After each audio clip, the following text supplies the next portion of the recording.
Salutations, kings and queens, and welcome back to the Electric Leaf. So today I am here with Al Howard, and he is a good steward. He has a clothing company, him and his wife, that is called Steward Apparel. And they had a pretty interesting shirt online that sparked my interest. It was supposed to be a conversation starter, and I'm going to order that shirt now here. But I want you all to meet this man and see what he is doing for the community. Al, let the people know who you are, where you're from, and what you do. Like you said, I'm Al Howard, originally from Durham, North Carolina, the Bull City. Bull City, whoop whoop. And I guess you would say I do a lot of different things, but everything that I do and that you know, me and my associates do is always focused on around stewardship, because we believe it's important, and we believe that it's not happening enough. So Absolutely. We want to encourage stewardship. We want to influence people to go out and perform acts of stewardship. We want to teach about stewardship. So, you know, everything, we're all about stewardship. You know, people using their gifts and talents to uplift the community, uplift society, uplift the world. And with that, you know, I have the clothing line, Steward Apparel, which is using fashion as a vehicle to encourage stewardship and talk about faith. And then we have Stewardship 101, which is an active arm of Steward Apparel, where we go and we service other organizations. We do posts about, you know, educating people about stewardship, and we also raise money for other organizations. So, really? So if somebody wanted to contribute to it, I know that we had spoke about that a little bit earlier, but if somebody wants to contribute to that organization, how would they go about doing it? Definitely do whatever items you buy, because proceeds go, a certain amount of proceeds or percentage of proceeds go to organizations and go to Stewardship 101. Haven't added a button yet for people to donate, so we're working on that and working on how to do that. But definitely, you know, just by your support of whatever you purchase. And so what website, what's your website? How can people get in touch with you to purchase those items? So go through goodstewardapparel.com. You will see Stewardship 101. You will see an events tab for all of our events. We have a fashion show coming up, which is to bring awareness to alcoholism and homelessness. We're partnering with the Durham Rescue Mission. Cool. I really like that.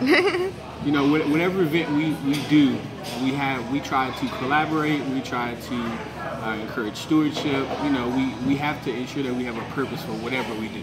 Purpose. Yeah. You're speaking my language. You're talking about purpose. You're talking about intention, and you're talking about doing what you can for the community, doing your part, because we all are part of the fabric, rather, right? Yeah. The fabric. Some would say the fabric of Christ. Others would say the oneness, the all. We're all part of that. We're all connected. Absolutely. Yeah, you know, I try to tell my children, other people, we're not just here to have fun. Right. Like every part of our life has a specific purpose. You know, our trauma has a purpose of our testimony. Our success has a purpose. You know, our relationships have a purpose. Yes, absolutely. Our stewardship has a purpose. So every part of our life has a purpose. Yes, yes. I was listening to a sermon by T.D. Jakes not too long ago, and he was speaking about stewardship. And he was he didn't say the word stewardship, but he was basically he said that he became responsible over what he had, and because he was responsible over what he had, that one suit that he had, he became a steward of many things. And so, but the shirt that you had online that really sparked my attention, it said no religion, and that shirt really resonated with me. Let me turn myself around here. But that shirt, it really resonated with me, because just for the simple fact that I grew up in a Christian church. My grandmother was a minister. I'm talking about doily on her head, long skirts, never wear pants. And then my grandfather was a deacon of the church. And my I was on the usher board. I was on the usher board, and then not only was I on the usher board, but sang in the choir. My mom headed the choir. She was the choir director. Yeah, I've always been a part of the church. So when I saw No Religion, I've recently stepped away from the traditional aspect of the church, but not because I don't love God. I did it because I love God and because I want to know God on an intimate level that is not restricted by what anybody tells me my relationship with God should be. And so when I saw that shirt, I was like, I'm definitely buying that shirt. That shirt is for me. And then you advertised it perfectly because you said it's a conversation starter. And I said, oh, absolutely. Especially down here in the Bible Belt. Yeah. Somebody see you with a shirt on that says no religion. And it takes a certain amount of boldness to be able to wear that shirt, right? Because people like wouldn't think us having a Christian, clothing line would have a shirt like that. I mean, we have that shirt that says no religion. We also have a shirt, one of our first shirts that said relationship over religion. I love it. So it's one of the reasons we started the clothing line in the first place, because we saw that that when people said that they were a pastor, or when I told people I was a Christian, there was a certain stigma that came with it. Right. They automatically assumed that I was judgmental. They automatically assumed that I was just bored out of my mind. I didn't have any fun, and they automatically put restrictions on my life. Oh, well, you can't do this, or you can't do this. Or, and they also assumed that you were like some type of money hoarder or something. So, right. So, it's trying to get through those stigmas and have people more focused on relationships. Because there are a lot of things that people believe that are not true at all. Belief to the systems, world. Yeah. BS. Yeah. Belief systems. Yeah. I like that. Yep. Yeah. But it's so funny that you say that, because you know what? I have been so severely damaged from the church that I felt that I hated my Christian background. I felt that I hated the church all in general. But it wasn't that. It was the energy. That same energy that I found in church that hurt me is the same energy that I attracted just out in the world that hurt me, because you attract what you need. Yeah. It's not necessarily for us to put the whole thing into a box and say, like you said, judging you, saying you're no fun, you're judgmental. But because that is what hurt me, that's what I became. And so it took me a while to get out of that box of, That church hurt is a whole different type of hurt too. Yes, yes. It cuts very deeply. And, and we also, like, the amount of pressure that people put on people in church, like, they're the same people that are out here in the world. They just have a different direction. They're trying to go somewhere. They're trying to get it right, but they still fall victim to some of the same things. Like, we're still people. Yes. And it's funny that you mentioned that you talked about that church shirt, because we have also been working on a new line called No Robots. And Explain. And it is to get those people with that church shirt. Because I feel like it is a whole generation or generations of people that grandmother went to church, mom went to church, and has decided to stray away from the church because of that church shirt. Or people who are different, people who have like tattoos, people who feel like they don't fit in the church, people who have been like isolated from religion, from church. We want to welcome all those people back. Right. So it's going to be a street fashion brand. It's going to be very different from Good Steward Apparel. And we call it No Robots. I love it. Everybody's different. Absolutely. You can't be cookie cutter. Like, we have to be different, and we are different for a reason. Yeah. Yes, different for a reason. Yeah. It's a scripture that speaks towards you can't be jealous of a different part of the body, because every part of the body has its purpose. Yes. Well, I appreciate you coming here to meet with us, and I appreciate you sharing your story and why you got this started to start with. And I appreciate the fact that you were willing to come and eat at this vegan spot? I like all types of food. Like my wife has turned me into a foodie. Like I like all types of food. Yes. So I do like to eat meat, but I don't mind eating veggies. Like I'll be vegan. Like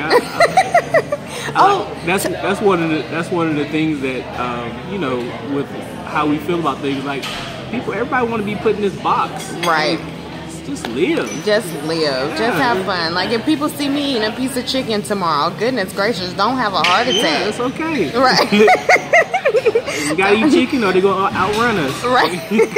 Right.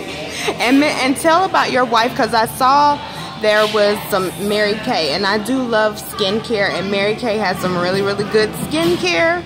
So what is your wife going to be there at the fashion show selling some of her Mary Kay goodies? She will be. She'll be there as a vendor. My wife is all about Mary Kay. And Mary Kay has a very interesting, like, spiritual background undertones. They do. and just also in just empowering women and families. So, you know, it all connects with our brand. So she's very excited about doing that. She's been loving it. And she likes empowering other business owners too. Good. I can tell. You guys are awesome. I saw that you guys collaborated with Cotton something. Black Cotton. Black Cotton. So we do like to collaborate with other brands, definitely as a community, but other brands that have nothing to, you know, almost nothing to do with what we're doing. Like, you know, you get to cross over into someone else's platform. Yes. Like, we've collaborated with Black Cotton, Bangin' Bangles is a friend to the brand, you know, like a lot of different people, hairstylists, makeup artists. That's exactly what I like to do as well. Like, you have your own thing going, but when you bring things together, you creating that body again. Yeah. Even other fashion brands, like both fashion shows we've done, we've had other Christian brands. Because all of us we're doing it for the kingdom. You know, we're trying to expand the territory. And I know a lot of people, you know, I know in the world they feel like we can be in competition. And sometimes in the kingdom they feel like we can be in competition, but it shouldn't be. Right. Like nobody can take away what God has given you, your gifts and talents. Yes. I don't care if they're in the same space. I wouldn't care if I gave somebody my whole business plan, you know, everything, all my resources, they still wouldn't do it the way that I do it because they're not me. Absolutely. They don't have the same mentality, the same culture, background, gifts, talents, you know. Your G-force, your God force. Yep. Yes. I like it. Yes. And so what's your Instagram and your Facebook and all that, your social medias? Where are you? So you can find us at Good Steward Apparel on Instagram, Facebook. All of our brands are kind of under there. We do work on a lot of different things. We have the clothing line. We have a couple other brands like we're developing. We do fashion shows. We do business endeavors. We have a Blue Lab Consulting Group, which is image consulting. We have a TV show that we're starting to recast for right now. It's called Views from the Pew. And everything is to start a conversation and to get people out of this mindset of I'm gonna put religion in this box and I don't have to think about these other things and get out of that routine. Let's start thinking for ourselves. Let's start studying for ourselves. Let's be able to be around people of other religions and have conversations and not take things personal. Let's be able to be around people of other religions and have conversations and not take things personal. Like, right. So we can grow. Yeah, so it's all about growth. Because nobody, like faith is not blind. I know people, we say it, but it's not blind. You're always supposed to test the spirit. No matter who's telling you what or whatever it is, you find the information out for yourself. And God wants us to have wisdom. Yes. Test the spirit, have wisdom, you know. Yes. And I was speaking about testing the spirit too on one of my other videos. Maybe I'll post it, maybe I won't, I don't know, but I was speaking about that, and because it is important, because how can you believe that God is real if you never tasted for yourself to see? You have to give a little taste test. Yeah. So thank you so much. We're not done. Okay, so what were you saying? You were saying why? So one of the things I feel like people start to stray away from the faith when they have questions that people don't have the answer to. When you go up and you ask your pastor something and he doesn't have the answer to it, and you say, well, don't you question God? My pastor doesn't do this. My pastor is not afraid. What church do you go to? Victorious Praise in Durham on Page Road. Really? I've been there. I did like that church. I actually did like that one. That is what drew me to that church, because he wasn't afraid to talk about sex. They actually did like a sermon for a couple of weeks with a bedroom in the background on the stage, and him and his wife like sitting on the bed, like actually kind of getting in depth. They did a book talking about sex, like we miss so much. I might have to visit. I might have to visit again. we miss so much, and that's one of the reasons our marriages are hurting as a body. Like, because there are things that people don't want to talk about because it's uncomfortable. Like, people don't want to talk about homosexuality. People don't want to talk about sex. Like we need to be able to have these conversations, and if you don't have the answer, it's okay. Yes, right. Instead of saying don't question God, like you just said, and that was like with sexual trauma, sexual hurt. It's so high, it's so prevalent in the church. I was listening to a YouTuber not too long ago, and he was talking about that he's a virgin, and he's been a virgin for a long time. And then he went on to discuss how he never masturbated. He would never masturbate. And I'm just like, he's hardcore. I give you. I'm like that. I don't know. Maybe you were sheltered, but there are just physical things that hold truth, And one of them is the way we communicate with our flesh, with our bodies. And I don't see how you can have a healthy spiritual relationship without having a healthy relationship with yourself first. There's no way that you can have a healthy relationship externally until your relationship is healthy on the inside. But it's taboo, like you said. Sex in the church, what? It's taboo. Even talking about our urges to have sex or to look at the other sexes, they make it feel like it's a sin, but it's there for a reason. Like, sex was a gift from God. Yes. We have distorted it and misused it in the world, but it was a gift. Like, it's a form of worship. When it's done correctly. You hit the nail on the head. Yeah. You hit the nail on the head. Yes. It's worship. And so that's why I'm on a celibacy journey now, 16 months in, whoop whoop. But I had to literally pull away from the world and from the behavior of having sex, just simply because I had gotten to the point where it was taking from me. It was taken from me. Giving somebody of yourself, especially when you're not married, you're giving of yourself to to undeserving person. Like, when you're within that, like, sex before marriage, I know I've found this out, that you start to develop false feelings. And it happens. People say, you can just have sex and not develop anything, but you're giving something away. Yeah, you're exchanging. It's a sacred, energetic exchange. And the thing that people don't talk about with sex are the STDs. And I'm not talking about a sexually transmitted disease. I'm talking about a spiritually transmitted demon or a spirit. That energy is transformed, and it's real. And people don't recognize that, okay, if you are having an unfulfilling sexual life, then the only thing good about it, you might get an orgasm, but you're losing so much more. If you're not being spiritually fulfilled in a sexual relationship, you're losing pieces of yourself, or you're trading pieces of yourself for someone that you did not know. Like, there could be depths of a person that they are not even telling you about, but it comes out and it manifests in the form of maybe a dis-ease in the womb of the man and the woman. Men have wombs too.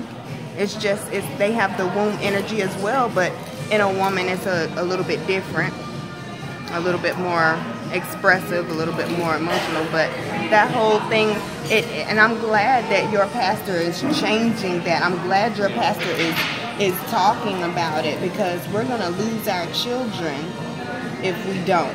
If we keep pretending like it's not an issue. And even when people get married, and people get married, and then when people are married, they're not like being sexually fulfilled. Like you feel like, oh, I'm a Christian, I can only, we start to limit our sex life. Why are we doing that? Like, it's worship. Like, it's limitless when you're married. Limitless. I'm waiting on my husband.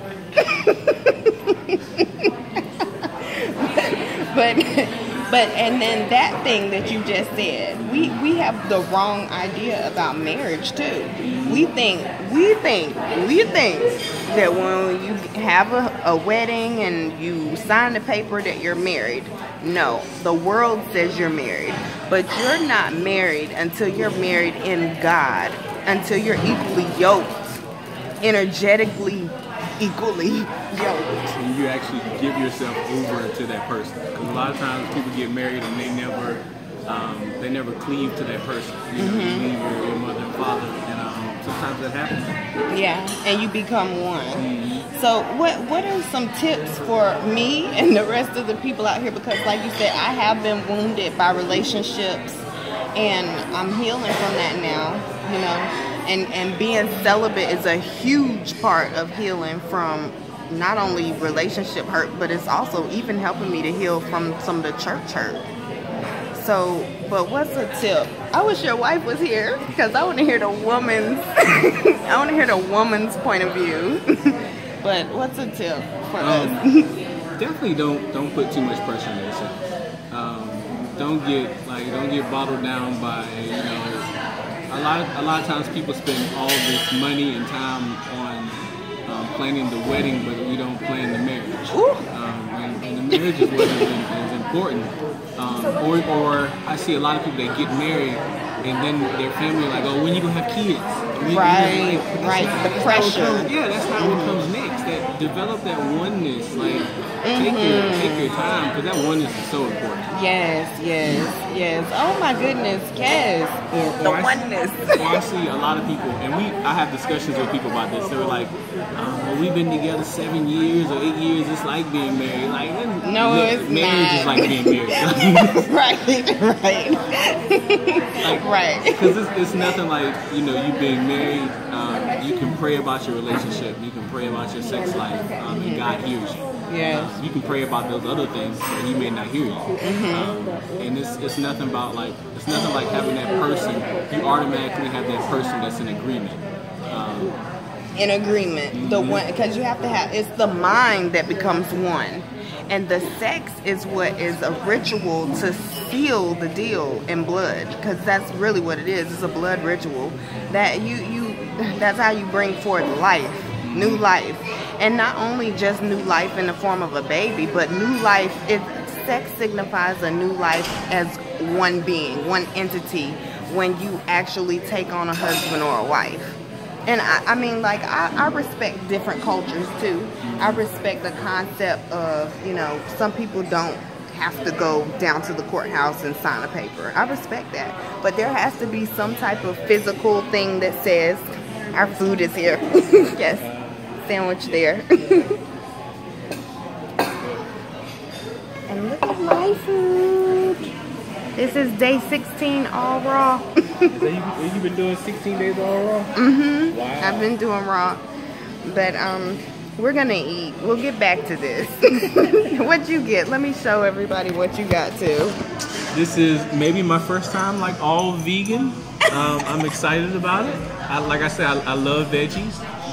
So I'm excited. I'll tell you guys about it afterwards. This is not my first time. Y'all have seen me eat this before in the video. What I ate at the Living Kitchen, I ate that. But I'm gonna order a whole bunch of to-go food too, so, because I don't live nowhere around here. But we're gonna eat. I'm finished being a fat kid. Well, not really, because I need to show y'all the food that I'm taking home. So these are my bags. I won't have to cook. This is day 16 of raw. Everything in these bags are raw. These are my juices, my desserts, my salads, my leftovers. And we had the best server ever because she put bags of ice in here for me. She's the best. So, and we're signing off. My bad. Yeah. At least one of the bags are not mine.